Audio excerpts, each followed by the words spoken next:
Alors, cette déclaration s'adresse à Emmanuel Macron, au Premier ministre Michel Barnier, à tous les ministres, aux députés, aux sénateurs, aux maires, à tous les dirigeants des partis politiques, sans oublier les médias. C'est Michel Barnier, pas Bernier. Barnier, oui, Ouais, non, excuse-moi, mais parce que c'est l'actrice et l'humoriste, sinon qui va. je sais, c'est pour ça, c'est un lapsus révélateur. Michel Barnier. Mais bon, voilà. Alors, on y va. Alors, cette déclaration officialise l'obligation pour les citoyennes et les citoyens français d'entrer en résistance. En effet, le citoyen a le droit et l'obligation de défendre sa constitution par tout moyen lorsqu'il est démontré que le gouvernement se livre à l'oppression sur le peuple et ne respecte plus les principes comme les intérêts fondamentaux de la nation. Emmanuel Macron, président de la République, a violé notre constitution, menti au peuple français, ainsi qu'au monde entier le 9 juin 2024. Le Rassemblement national n'est pas le parti majoritaire en France, ni le LFI. En revanche, les Français se sont clairement exprimés par l'abstention pour les élections européennes de 2024 comme pour les élections législatives qui ont suivi. Le taux des abstentionnistes était de 49%. Politique et médias avaient mené de front une campagne électorale européenne 2024, uniquement concentrée sur le vote, en occultant l'importance du contenu du programme. Or, le Rassemblement national a réussi à faire voter à ses électeurs un référendum et l'Europe des nations. Lorsque vous vous êtes présenté aux élections présidentielles, législatives, municipales, vous connaissiez l'engagement exigé pour exercer vos fonctions, à savoir, la France a un régime semi-présidentiel. Le président de la République a pour mission de veiller au respect de notre Constitution, au bon fonctionnement de nos institutions et à l'indépendance de notre justice. Quant à nos représentants, tout comme le président de la République, ils sont tenus de répondre à leurs engagements vis-à-vis de la nation, tel que cela est défini dans notre Constitution comme dans ses annexes, le préambule de 1946 et le préambule de la Déclaration des droits de l'homme et du citoyen de 1789. La nation, c'est le peuple, et c'est le peuple qui la gouverne, qui a la gouvernance de la nation. Pas de destitution d'Emmanuel Macron, pas de correctif face à ses mensonges, pas de prise en compte de la représentativité des abstentionnistes, et vos manipulations électorales forment un ensemble de faits qui vous définissent comme solidaires de la politique terroriste d'État conduite par Emmanuel Macron. Le terrorisme d'État repose sur l'utilisation de pratiques illégales par le gouvernement d'un État, ceci dans le but de semer la terreur dans la population, dont les objectifs seraient difficilement atteints légalement. Cette pratique consiste en l'utilisation de pratiques violentes et illégales, mais contrairement au terrorisme privé, ces actes sont dirigés depuis l'appareil d'État.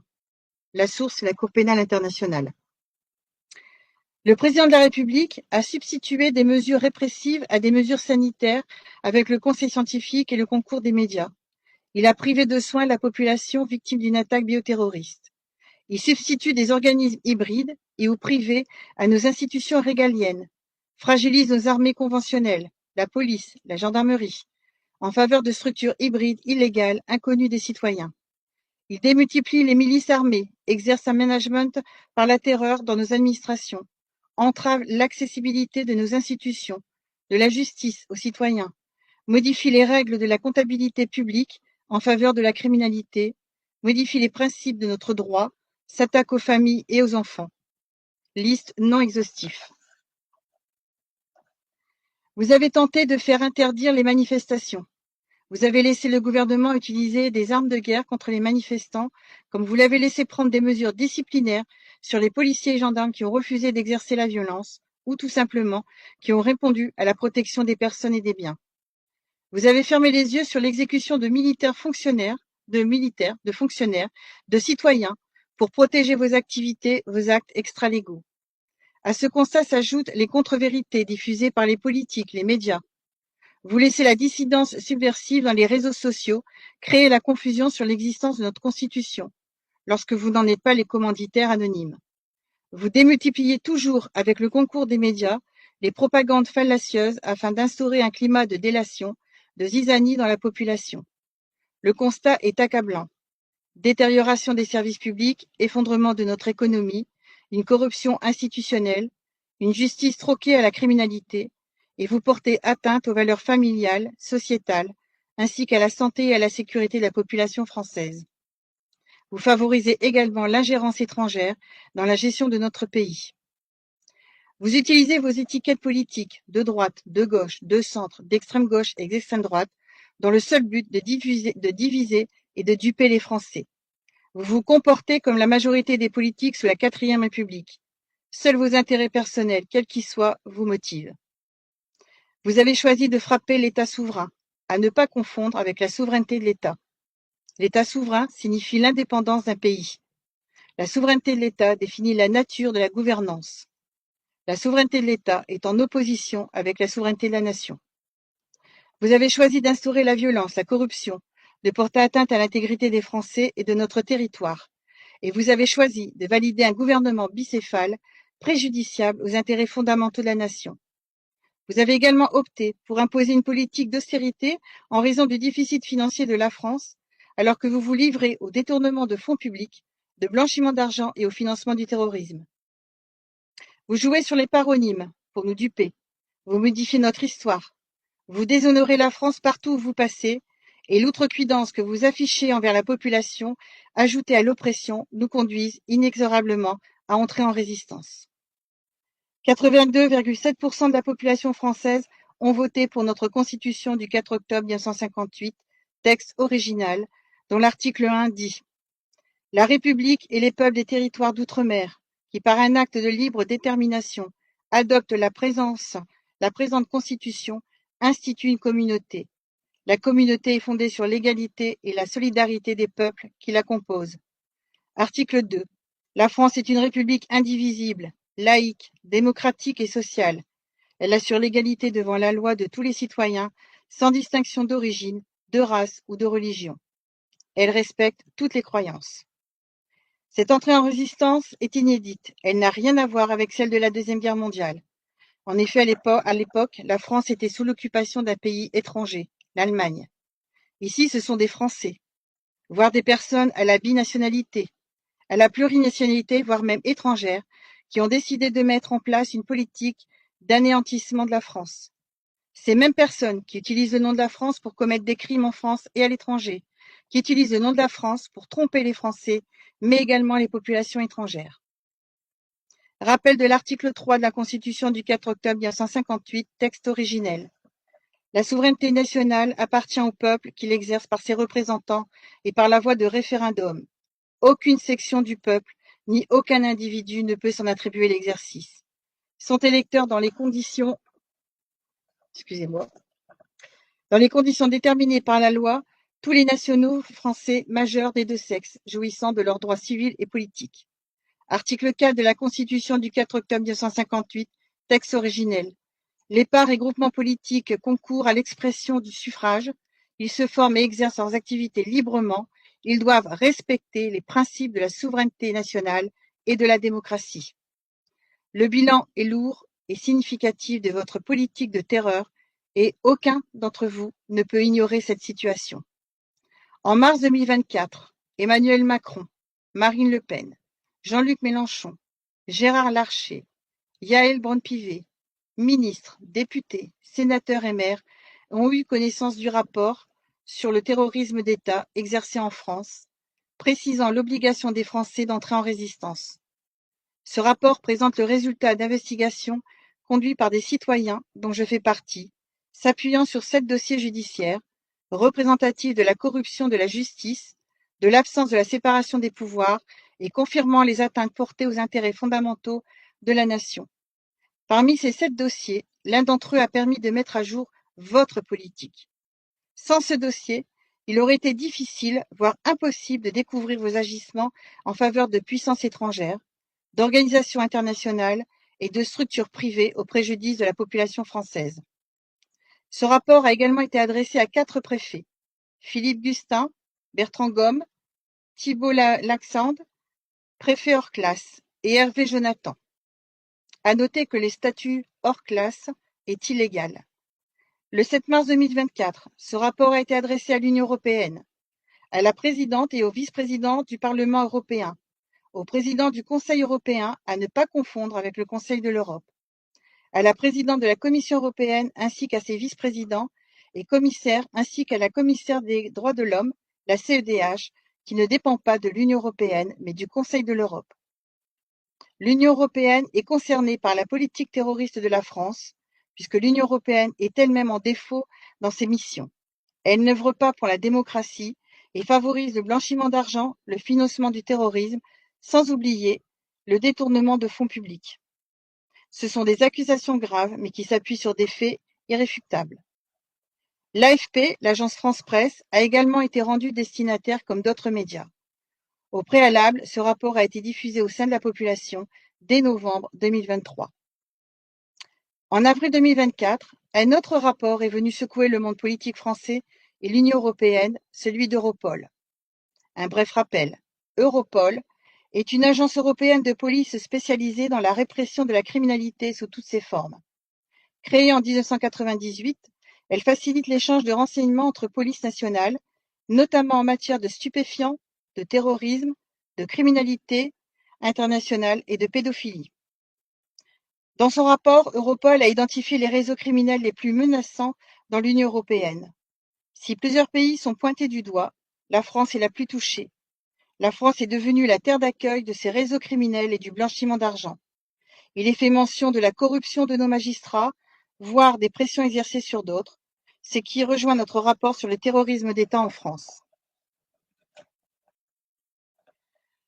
Une organisation criminelle ne s'implante pas dans un État sans avoir l'assurance d'obtenir un soutien politique. Les réformes qui ont été conduites en France au judiciaire comme à la défense nationale sont en faveur de la criminalité. Il existe un lien entre le rapport sur le terrorisme d'État et le terrorisme d'Europol. Une affaire judiciaire, l'affaire Claude Bocage, mon père. La justice française, avec la presse locale, vont saboter le travail des gendarmes. Quant au ministre de l'Intérieur, il va refuser la proposition d'Europol d'investiguer sur ce dossier. Policiers et gendarmes, intervenus sur ce dossier, comme dans d'autres dossiers similaires, ne seront pas entendus par leur hiérarchie. En revanche, menaces et harcèlement étaient au rendez-vous. L'affaire Claude Bocage comporte plusieurs volets. Un volet personnel. Après avoir été séquestré pendant 20 ans dans un réseau politico-mafieux dans les Hauts-de-France, il a été assassiné afin de protéger les activités extralégales de l'État. Pour le deuxième volet, celui-ci concerne la sécurité et l'intérêt public. Ils ont usurpé son identité afin de mettre en place une plateforme financière permettant le détournement de fonds publics, mais également de blanchiment d'argent et le financement du terrorisme. Dans cette affaire, la chaîne bancaire impliquée ne s'arrête pas aux banques communes, nationales et internationales, mais on y trouve la Banque des règlements internationaux suisses, la BRI. Elle a pour activité la coopération monétaire et financière entre les États. La Banque nationale suisse, la BNS, y siège. La BRI est la banque centrale des banques centrales. À ce réseau bancaire viennent s'ajouter une société offshore, Sodefina, aux îles Vierges britanniques, en lien avec la BNP Paribas du Luxembourg, la Banque postale. Tout cela en coopération avec le ministère des Finances publiques, avec en parallèle l'exercice de toutes les activités émanant du grand banditisme. Tout fonctionnaire qui intervient sur cette affaire est en danger. C'est le cas du brigadier-chef de Monchy de la police nationale, qui, tout comme ma famille et moi-même, sommes victimes d'actes d'intimidation émanant de personnes détentrices de l'autorité publique, magistrats, directeur départemental de la sécurité publique, fonctionnaires du ministère des Finances publiques, la FRI, la force de réaction immédiate, ceux-ci œuvrant avec le concours de criminels. Aussi, il a été décidé de conduire nos investigations. Un groupe de citoyens s'est chargé du dossier grand banditisme. Un autre, dont je fais partie, s'est chargé du dossier financier et institutionnel. Or, rapidement, il est apparu une convergence régulière entre le grand banditisme et le dossier financier et institutionnel à l'échelle nationale et internationale, dans lequel apparaissent un monde politique monolithique et une culture de l'incompétence. Derrière cela va poindre l'existence de relations particulières entre nos dirigeants avec la Russie, la Chine, le Royaume-Uni, l'Inde, l'Arabie saoudite, le Qatar, etc. On découvre des organisations illégales de l'ONU, infiltrées dans nos institutions devenues pour la majorité des structures hybrides, des milices, des armées hybrides. En arrière-plan, Jacques Attali et Bernard Attali avec Bilderberg, des chaires universitaires, des clubs, des cercles, des fondations, des associations, qui ont perdu leur statut informel pour devenir des lieux de renseignement, de recrutement, mais également des acteurs politiques. Il est à rappeler que le détail de tous ces éléments se trouve dans le rapport 1 sur le terrorisme d'État qui vous a été remis en mars 2024, auquel vient s'ajouter le rapport 2 sur les atteintes portées aux intérêts fondamentaux de la nation. Dans le rapport 2, il est déchiffré votre politique désordonnée, divergente et attentatoire à la nation avec en appui des éléments factuels. Sachant qu'il avait déjà été mis à jour dans le rapport 1 une doctrine enseignée dans les grandes écoles, l'art de la duperie, venant supplanter de fait la pratique du droit public et du droit privé, ainsi que les règles de comptabilité publique comme privée. Ces rapports sont des bases de travail puisqu'elles mettent à jour le système parallèle existant à l'insu des citoyens afin de répondre à la mondialisation multipolaire. Un monde multipolaire est un mode dans lequel plusieurs centres de pouvoir influent et se concurrencent dans les relations internationales. Aussi, pour s'asseoir à la table d'une gouvernance mondiale multipolaire, il est nécessaire d'avoir une bonne assise économique et un très faible taux d'endettement. C'est tout l'opposé de la situation française qui, avec son taux d'endettement, risque de sortir de la zone euro, ce qui sera catastrophique pour l'avenir de la France. Sans oublier le refus de France Trésor de nous dire qui détient notre dette extérieure et la mise en place d'un gouvernement bicéphale, ce qui ne présage rien de bon. D'autant plus que des financiers aguerris, l'opposé de vos experts afin d'être plus clair, avaient alerté à plusieurs reprises les ministres des Finances publiques successives jusqu'à Bruno Le Maire sur le fait que le marché montrait des signes de tension, ce qui est significatif d'une baisse concurrentielle. Ces alertes ont été également émises par plusieurs autres pays européens, dont le Royaume-Uni. En 2004, l'Union européenne a donc élaboré un traité antitrust. Au grand désespoir de ses financiers et du nôtre, la loi antitrust américaine comme celle de l'Union européenne ne se sont pas appliquées. En revanche, on a vu apparaître des sociétés d'avocats spécialisées dans le contournement des lois antitrust, comme des lois fiscales, ainsi que celles sur le blanchiment d'argent et le financement du terrorisme. Les seuls bénéficiaires sont les grands groupes, qui pour la majorité sont nés pendant et ou ont prospéré pendant la Deuxième Guerre mondiale, et les oligarques. Savoir qui a emmené dans son sillage les grands groupes ou les organisations criminelles n'a pas grande importance, puisqu'aujourd'hui ils sont devenus une unité. Ils recrutent des anciens politiques, ils s'assurent de la participation des hauts fonctionnaires qui font des allers-retours entre les missions publiques et les fonctions privées, afin de bénéficier de ce que l'on appelle le trafic d'influence. C'est le fonctionnement des organisations criminelles à visage découvert, ce que le milieu criminel appelle le système, ou encore la famille. Qui a décidé de mettre dans le PIB le produit de la drogue et de la prostitution? En France, on enregistre le produit de la drogue. En Allemagne, le produit de la prostitution. En France, qui l'a imposé au gouvernement? L'INSEE. Qui en a donné l'ordre à l'INSEE? Eurostat. Qui se trouve derrière Eurostat? L'ONU. L'ONU, qui en 2002 s'est retrouvée au centre d'un scandale. Des agents de l'ONU se livraient à l'exploitation sexuelle et au viol sur adultes et enfants dans les pays où ils étaient censés apporter la paix. En 2005, l'ONU a rédigé le rapport Zaïd, continuellement revu. En 2010, elle crée un poste de défenseur des droits des victimes. En 2024, il mentionne que les victimes ne tiennent pas toujours justice, mais qu'elles bénéficient d'une formation professionnelle et d'un travail. Elle s'engage également à faire reconnaître la paternité des enfants nés de ces agressions. L'ONU n'interdit pas l'exploitation sexuelle, elle fait de la prévention. Tout est dans la nuance.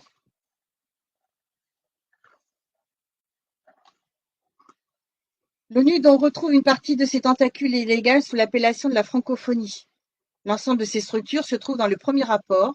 Il existe l'Assemblée parlementaire de la francophonie, dont le siège se trouve au sein de notre Assemblée nationale.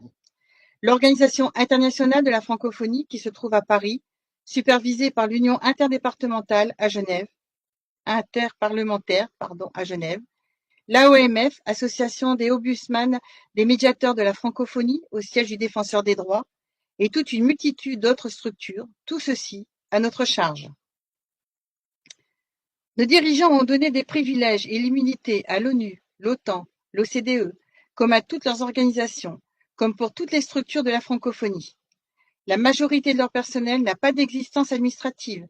Ils ont d'ailleurs leurs propres tribunaux administratifs. Ces structures se démultiplient, Récemment, le gouvernement a établi une ordonnance donnant des privilèges et l'immunité à des organisations internationales, des agences décentralisées de l'Union européenne et à certaines associations ou fondations. Ordonnance numéro 2022-533 du 13 avril 2022, sans donner les noms des bénéficiaires ni même la nature de leurs activités. Ce statut est également celui de nombreuses organisations financières comme la BRI, Banque des règlements internationaux suisse, de la BAII, la Banque asiatique d'investissement et d'infrastructure, etc. Toutes ces organisations ne répondent à aucune loi nationale et internationale. Ils ont un statut d'indépendance territoriale. Elles sont intouchables. Il y a d'autres structures qui n'ont pas de statut juridique officiel, mais qui interviennent sur la gestion des États. Le G4, G7, le G20, le G24. Quant au G77, devenu en 2014 le G77 plus la Chine, est accrédité auprès de l'ONU. Entre toutes ces structures, en lien avec l'ONU et avec le monde financier, viennent se glisser des clubs, le Club de Paris, le Club de Londres, encore des structures informelles qui interviennent sur la gestion des dettes publiques des États. Ils prennent des décisions censées être non traçables. Il est plus que probable qu'ils soient en relation avec les créanciers procéduriers surnommés les fonds vautours. En voici la définition.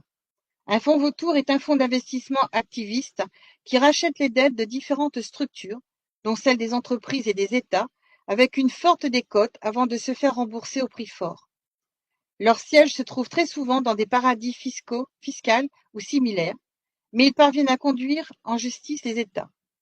Les seuls à avoir pris des mesures fiscales ou similaires, les seuls à avoir pris des mesures en théorie sont la Belgique, le Royaume-Uni et la France, avec la loi sur la transparence, à voir si ces mesures sont appliquées. Il est de plus en plus courant que des lois soient prises pour contenter le citoyen, mais dans les faits, elles ne sont pas appliquées. C'est un phénomène international. Quant à l'ONU, qui est régulièrement saisie sur ce sujet, elle ne bouge pas. En revanche, elle préfère encourager l'animosité entre les pays du tiers-monde et les pays occidentaux. En effet, le G77 et la Chine, c'est ainsi qu'il se présente, a été mis en place pour contrecarrer les pays occidentaux, responsables selon eux de la pauvreté. Ce groupe G7 et la Chine se revendiquent être le nouvel ordre mondial pour le bien vivre. Il regroupe 134 pays. Le G24, regroupant 24 pays du G77, s'est constitué pour s'opposer au G7. Quant au G20, voici sa devise. Une seule planète, une même famille, un seul avenir, telle est notre devise. Pour information, le G77 a été créé le 26 octobre 1964. Le G20, lui, a été créé le 26 septembre 1999. Apparemment, il y a un dilemme sur ce nouvel ordre mondial. Personne n'a mentionné le contenu du rapport final du G77 et la Chine lors du 3e sommet Sud des 21 et 22 janvier 2024. Personne n'a repris les allégations de M. Guterres en septembre 2023. En voici un extrait. Depuis 60 ans, année après année, le G77 et la Chine sont en première ligne pour défendre l'équité, l'égalité, la justice et la solidarité, a affirmé Antonio Guterres. Le 24 septembre 2024, Emmanuel Bonne, le Sherpa d'Emmanuel Macron au G20 et au G7, était en Chine pour rencontrer le ministre des Affaires étrangères Wang Yi. Les Sherpas sont apparus officiellement en 2007 sous la gouvernance de Nicolas Sarkozy. Mais en réalité, le premier qui a ouvert la voie, c'est Jacques Attali en 1981 avec François Mitterrand. Il était son conseiller spécial et Sherpa. Jacques Attali qui continue à intervenir dans la gouvernance de notre pays. Dans le deuxième rapport, une chronologie a été établie sur le parcours des présidents de la République depuis le 4 octobre 1958, date de la promulgation de la Ve République et de notre Constitution. Il existe un cadre constitutionnel et légal, et vous avez toutes et tous ignoré, politiques comme journalistes. À cela s'ajoute une défaillance gravissime de notre service de renseignement. Notre État est victime de terrorisme au plus haut niveau de nos institutions. Jacques Attali est à la tête d'un réseau politico-mafieux. Il est coupable d'atteinte aux intérêts fondamentaux de la nation, d'espionnage, de trahison, de crimes contre l'humanité. La liste des individus qu'il a placés dans notre gouvernement est longue. Il y a déjà son frère Bernard Attali, haut fonctionnaire, qui bafoue les règles régissant sa fonction. Ces personnes travaillent en famille, comme son ami Patrick Drahi. Il va falloir que vous expliquiez aux Français pourquoi vous l'avez laissé prendre la main sur la gestion de notre pays. Il a mis en place ses équipes, y compris à la présidence. Nicolas Sarkozy, François Hollande et Emmanuel Macron sont ses disciples. Jacques Attali est entré dans notre gouvernance en 1970 au Conseil d'État. En 1981, il devient le conseiller spécial de François Mitterrand. François Mitterrand va le laisser diriger la France. Il est impossible que vous ne l'ayez pas vu. La gouvernance sous Mitterrand a été entachée de suicides, d'accidents. La politique mise en place au ministère de l'Intérieur a eu un effet déplorable qui n'a cessé de s'aggraver depuis. En 1996, il y a eu 70 suicides présumés de policiers. Jacques Attali a œuvré contre notre justice. François Mitterrand, quant à lui, a usé de son pouvoir afin d'imposer Jean-Marie Le Pen aux médias. Il avait besoin que la cote de ces derniers soit au beau fixe. Jacques Attali s'attaque à nos aînés, mais également à nos enfants. Il met en place avec ses amis une histoire qui n'est pas la nôtre. Il est à la tête d'un réseau politique et d'entreprises. Et ici, il ne sera retenu qu'une entreprise de Jacques Attali, à savoir Attali et Associés. Cette entreprise a été créée le 1er janvier 1994 sous l'appellation A&A Conseil. Elle deviendra Attali et Associés le 1er janvier 2023. L'un des associés s'appelle José Cordoba, de nationalité mexicaine, demeurant au Mexique. L'un des objets de cette société est le conseil en matière de stratégie économique et sociale d'investissement, d'organisation et de réforme institutionnelle. Auparavant, Jacques Attali a mis en place la BERD, la Banque européenne de reconstruction et de développement. Officiellement, cette banque a été créée à l'initiative de la France en 1990, mais avec l'accord de la Russie. En 1991, Jacques Attali va imposer au Premier ministre anglais, Michael Gorbatchev. Il va également l'imposer aux chefs d'État présents au G7. Le G7 créé en 1975. Sur l'accord de siège qui a été signé à Paris figure la signature de Jacques Attali. Il n'est précisé aucune fonction. Il est le conseil de François Mitterrand et le directeur de la BERD jusqu'en 1993. Cette banque a les mêmes privilèges et immunités que l'ONU. Son siège se trouve à Londres. Elle a 4 langues officielles, l'anglais, l'allemand, le français et le russe. La majorité du personnel était russe. Et depuis, la situation de...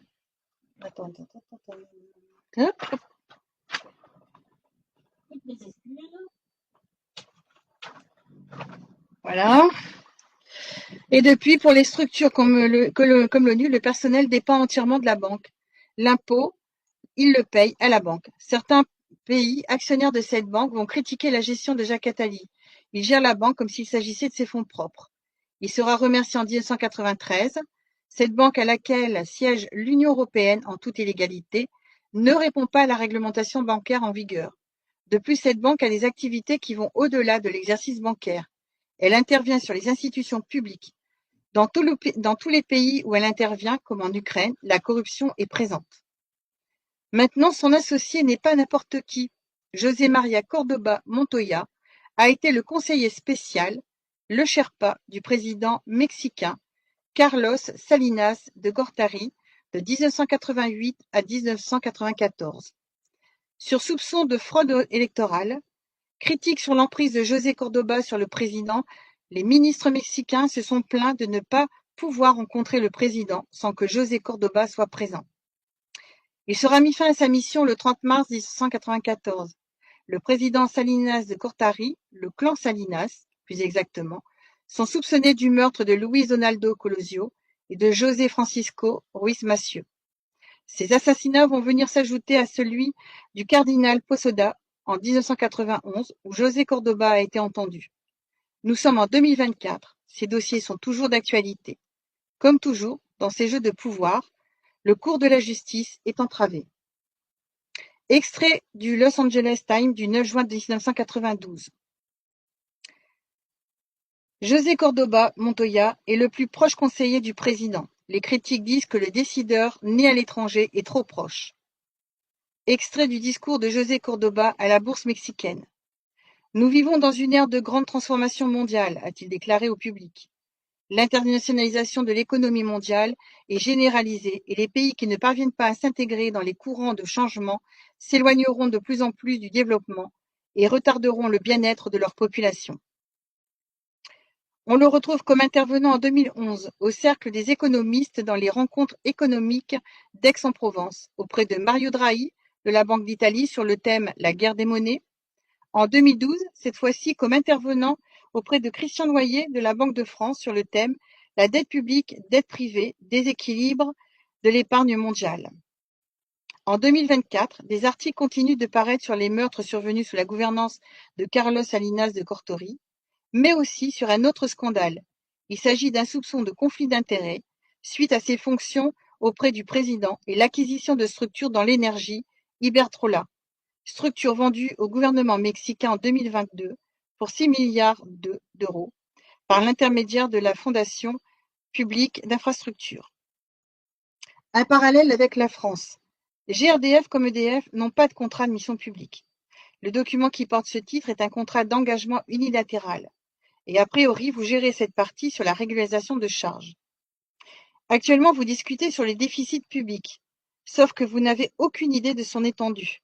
Avec la transformation de nos institutions régaliennes en structures hybrides, sans de vrais contrats de mission publique, cahier des charges, coûts, recours, vous n'avez aucune visibilité sur les finances de l'État. À cela s'ajoutent vos opérations de blanchiment d'argent et de détournement de fonds publics. Lorsque le général de Gaulle a quitté ses fonctions en 1969, la France affichait un taux de croissance de plus 5,2%, supérieur à celle de la majorité des autres économies occidentales, de plus 2,4%.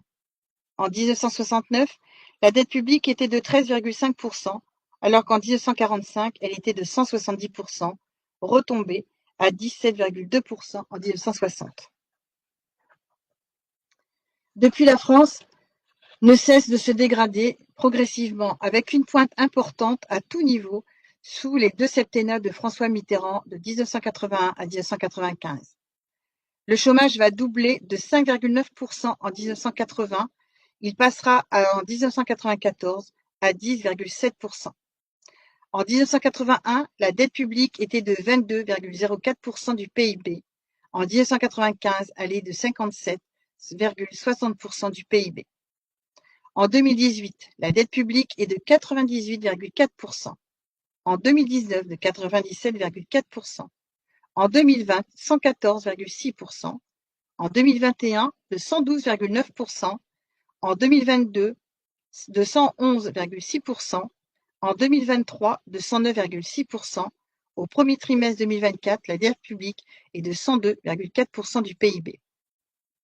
Vous dites vous appuyer sur les directives de l'Union européenne. Or, la norme définie par celle-ci stipule que la dette publique ne doit pas dépasser 60% du PIB. La dette publique a atteint les 60% en 2002 pour ne jamais redescendre. En 2012, la dette publique atteint les 90,6% du PIB.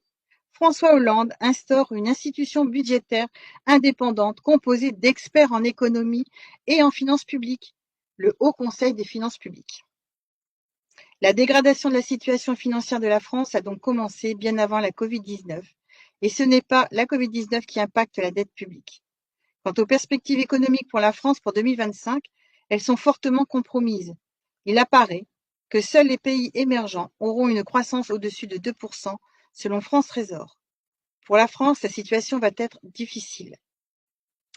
Lors de vos commissions parlementaires sur les déficits publics, vous avez auditionné Pierre Moscovici, président de la Cour des comptes. Cependant, vous n'avez pas fait mention de son mandat jusqu'en 2028 avec l'ONU en qualité de commissaire aux comptes. Qui prend en charge son salaire? Et remplit-il cette mission sur son temps de travail? Faut-il également rappeler que Pierre Moscovici a été ministre des Finances de 2012 à 2014? La dette publique était de 90,6% en 2012 et de 94,9% en 2014. Vous écrivez de beaux rapports, mais derrière ces rapports, il n'y a rien. Lorsqu'on parcourt les rapports de Rémi Rioux, directeur de l'AFD, Agence France Développement, pour schématiser, il réalise un super travail pour développer le marché des PME. Sauf qu'entre ses écrits et la réalité, il n'y a rien. En revanche, on découvre que l'AFD a donné une mission à Jean-Yves Le Drian. Il s'occupe de l'économie de l'Arabie Saoudite. Ce projet porte le nom de développement d'Alula. Entre-temps, il a mis à jour ce que l'on appelle l'économie russe jusqu'en 2014 et l'on continue à verser des subventions à la Chine alors qu'elle est en passe de devenir la première puissance mondiale. Réponse de Rémi Rioux. Oui, mais la Chine est toujours en voie de développement, le taux de pauvreté reste élevé. En France, le taux de pauvreté est en augmentation. Et lorsqu'on entend les économistes de l'Élysée expliquer qu'augmenter le SMIC n'arrêtera pas le taux de pauvreté, mais qu'il faut continuer à verser la prime d'activité, c'est simplement hallucinant. L'AFD qui partage ses locaux avec International Development Finance Club, dont Rémi Rioux est le vice-président. On ne parvient pas à définir le statut juridique de l'AFD, et il serait intéressant de savoir si Rémi Rioux est payé pour sa fonction de vice-président à l'IDFC et comment il partage son temps de travail. À l'IDFC, il partage ses fonctions de vice-président avec les coprésidents Serge Écu de la BOAD, Banque Ouest Africaine de Développement, de Javier Diaz Fargiardo de la Banque Bancoltex, Banque colombienne. La Colombie, qui est devenue le partenaire privilégié de l'OTAN. La Colombie, qui est le premier producteur mondial de cocaïne, ses principaux marchés, les États-Unis et l'Europe. L'OTAN, qui dénonce les attaques hybrides de la Chine et de la Russie en ingérence dans les États, mais l'OTAN annonce déjà que cela allait être difficile de s'en défendre. Un dernier point sur votre dernière supercherie, le gouvernement de Michel Barnier ne répond pas à notre Constitution. Belle tentative avec le RN pour mettre en place l'Europe des nations. Plan d'entrée en résistance. Comme indiqué plus haut, notre entrée en résistance n'a rien à voir avec la résistance de la Deuxième Guerre mondiale. L'ennemi, c'est vous. Vous avez choisi le terrorisme pour nous conduire vers un nouvel ordre mondial, le bien et vivre, caché derrière une mondialisation multipolaire avec votre devise, une seule planète, une même famille, un seul avenir. Le programme de développement durable à l'horizon 2030 a été lancé à l'occasion d'un sommet des Nations Unies à New York, du 25 au 27 septembre 2015, et vise à mettre fin à la pauvreté sous toutes ses formes. Le programme prévoit un monde où, universellement respectés les droits de l'homme et de la dignité humaine, l'état de droit, la justice, l'égalité et la non-discrimination. Il est fondé sur la Déclaration universelle des droits de l'homme et les traités internationaux relatifs aux droits de l'homme et souligne la responsabilité de tous les États de respecter, protéger et promouvoir les droits de l'homme. L'accent est mis sur l'autonomisation des femmes et des groupes vulnérables tels que les enfants, les jeunes, les personnes handicapées, les personnes âgées, les réfugiés, les personnes déplacées et les migrants. C'est une source de l'ONU. Pour instaurer ce monde, vous avez besoin auparavant de faire des victimes, de traumatiser les populations. Elle est où, votre humanité? Plus de 40 ans après l'attentat rue des Rosiers à Paris, les victimes continuent de réclamer justice. Plus de 40 ans après l'attentat en Italie de la gare de Boulogne, les victimes continuent de réclamer justice. Et que faites-vous des victimes du Bataclan, de Nice et des victimes de la Covid-19?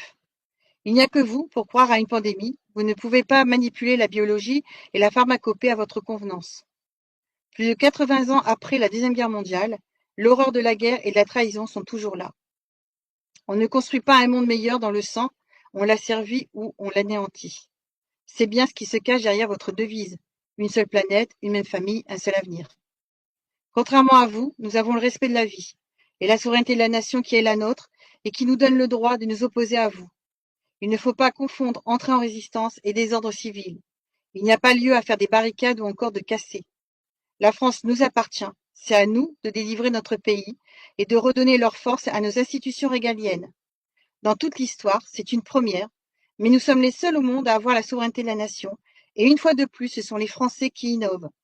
C'est pourquoi nous souhaitons que cette résistance se déroule en bonne intelligence, sans violence, afin de faire le moins de victimes possible. En revanche, afin de sortir la France du bourbier dans lequel elle se trouve, il va nous falloir faire appel à tout le monde, y compris à certains d'entre vous. Nous devons veiller à restituer la confiance des autres pays dans la démocratie, ce qui est incontournable pour notre construction. Cependant, cela ne peut être possible que si on neutralise, dès à présent, un certain nombre d'individus malveillants. Et cela ne peut se faire qu'en restaurant en priorité notre justice. Il s'agit d'une première étape qui doit commencer par la communication et redonner un avenir à chacun. En point 1, afin de permettre à tout le monde d'avoir accès à l'information, les mairies seront mises à contribution. La base des opérations se tiendra à la mairie d'Ouescal. C'est une mairie macroniste qui a armé sa police municipale et où le vandalisme est roi et le citoyen ignoré. Donc j'ai mis les coordonnées. Ensuite, en 2, Félicie Gérard, députée de la 7e circonscription dans les Hauts-de-France, sera également mise à contribution.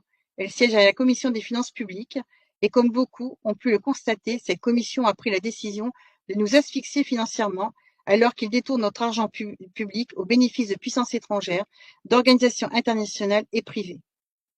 Une fois encore, il est important d'insister. La situation actuelle n'a strictement rien à voir avec celle d'avant 1940, comme celle d'avant 1958. Nous avons la souveraineté de la nation et la France est sous ingérence terroriste étrangère conduite avec la complicité d'une minorité de concitoyens. Sont également condamnables tout groupuscule ou individu qui organise des manifestations afin de casser, bloquer la circulation des citoyens comme toute violence. Ce qui va dans votre sens, puisque vous faites endosser tous les dysfonctionnements aux gens.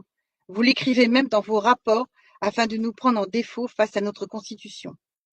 Notre entrée en résistance est plus que légitime et elle est appliquée dans le respect de notre Constitution du 4 octobre 1958. N'oubliez pas que nous avons l'obligation de la défendre par tout moyen. Ne pas répondre une fois de plus à nos droits ou une fois de plus nous répondre par la force vous mettra cette fois-ci officiellement en défaut et en raison de la gravité de la situation, il n'y aura pas de retour possible. Enfin, cette déclaration est le résultat du travail d'un collectif et de la solidarité citoyenne. Il a été décidé que celui-ci soit signé par moi afin de permettre que toute citoyenne, tout citoyen puisse nous rejoindre dans la légalité conformément à notre Constitution. Faire Ouescal.